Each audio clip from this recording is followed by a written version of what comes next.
बोलिए भारत माता की वंदे। सम्मानित, कृपया अपना स्थान ले लें। अभी अच्छी बात है कि हॉल छोटा पड़ रहा है।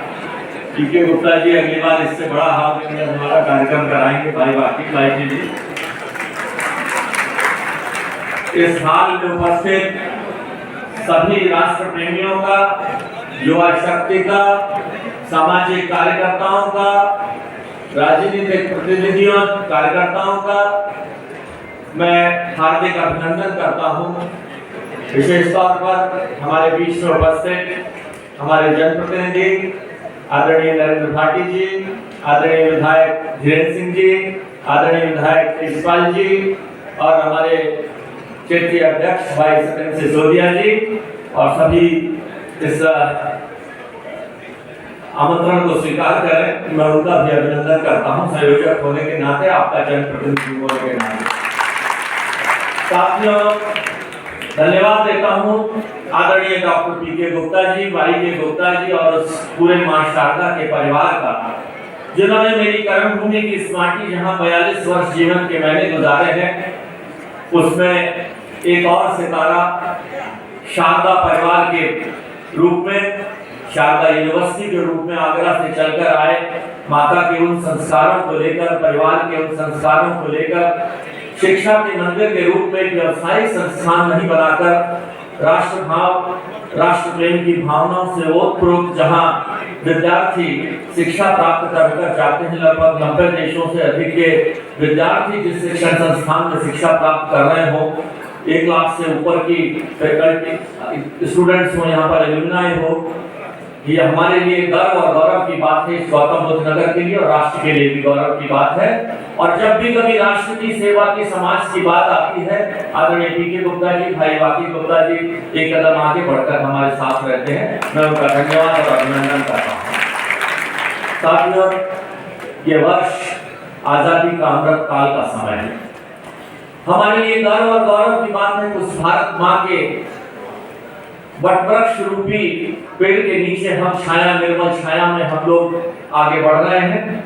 राष्ट्र प्रगति पथ पर है। कैसे कर्मयोगी प्रधानमंत्री नरेंद्र मोदी जी के नेतृत्व में जहां भारतीयता और भारत के लोगों का सम्मान शिखर पर है।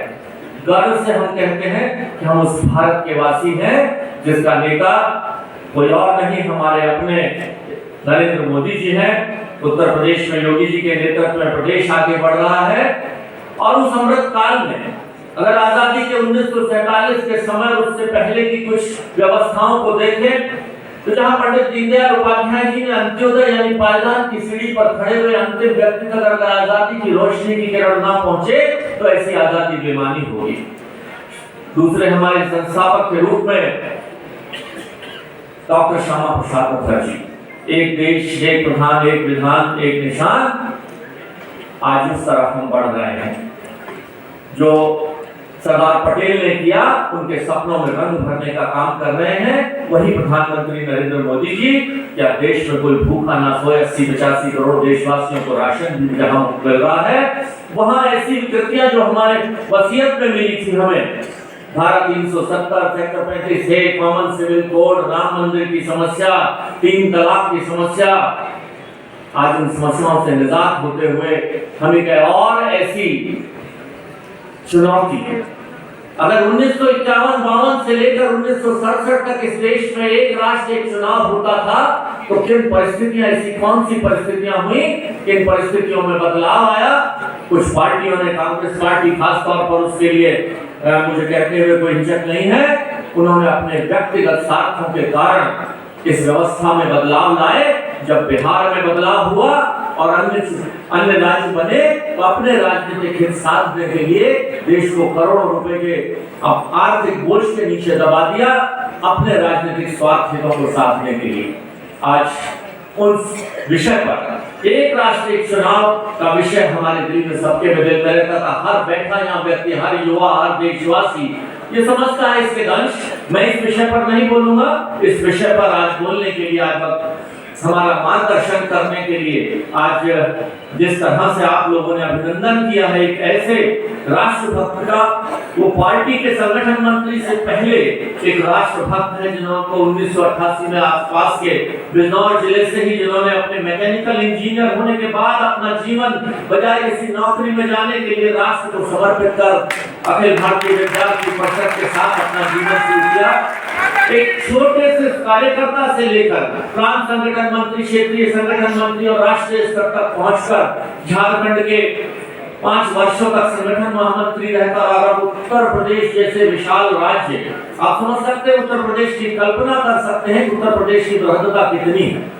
तो 24 करोड़ प्रदेशवासियों का ये देश, आप समझ सकते हैं इसके मुखिया के रूप में, संगठन के मुखिया के रूप में जिन्होंने लाखों करोड़ों कार्यकर्ताओं के जीवन को प्रेरित किया है, जिन्होंने करोड़ों कार्यकर्ताओं के जीवन को गठित किया है, और उन्हीं के बीच का एक कार्यकर्ता, आपका अपना कार्यकर्ता, अपना जिला अध्यक्ष, जिसको भी नया नामित चुने गए हैं, ऐसे प्रिय अभिषेक शर्मा, उसी अखिल भारतीय विद्यार्थी परिषद के परिवार से। हालांकि परिवार में पिताजी और दादाजी जब 1954 में जनसंघ की स्थापना के बाद पार्टी का नाम और जनसंघ का नाम लेने से कोई, आदरणीय श्री शर्मा जी ने बताया, नरेंद्र भाटी जी, हरिशंकर भाटी जी ने बताया कि हमारे विजेंद्र भाटी जी बैठे हैं, कि उस वक्त उस झंडा को उठाने वाले लोग थे भाई अभिषेक शर्मा के परिवार के लोग। आज उन्हीं के बीच का एक संस्कारित कार्यकर्ता आज आपके जिले का प्रतिनिधित्व कर रहा, जिला अध्यक्ष बनकर। साथियों, आज हमारे बीच में जिनसे हमें मार्गदर्शन मिलेगा, जिनसे हमें प्रेरणा मिलेगी, और कहते हैं कि प्रेरक चरित्र ही प्रेरणा का स्रोत हो सकता है, जिन्होंने अपना जीवन राष्ट्रभाव के लिए समर्पित कर दिया, राष्ट्र निर्माण के लिए समर्पित कर दिया, और करोड़ों अपने साथ एक ऐसी बड़ी संख्या विद्यार्थी परिषद के कार्यकर्ताओं की, और उत्तर प्रदेश जैसे बड़े राज्य में कार्यकर्ताओं की एक बहुत बड़ी फौज तैयार करी है। मैं ऐसे कार्यकर्ताओं को हृदय की जिसे नमन करता हूं, धन्यवाद देता हूं कि आज इस विषय पर, राष्ट्र के विषय पर, ये राष्ट्र निर्माण का विषय है, ये राष्ट्र के विकास का विषय है, राष्ट्र को आगे ले जाने की धुरी बनने जा रहा है, इस विषय पर हमारा मार्गदर्शन करेंगे आदरणीय महामंत्री संगठन उत्तर प्रदेश।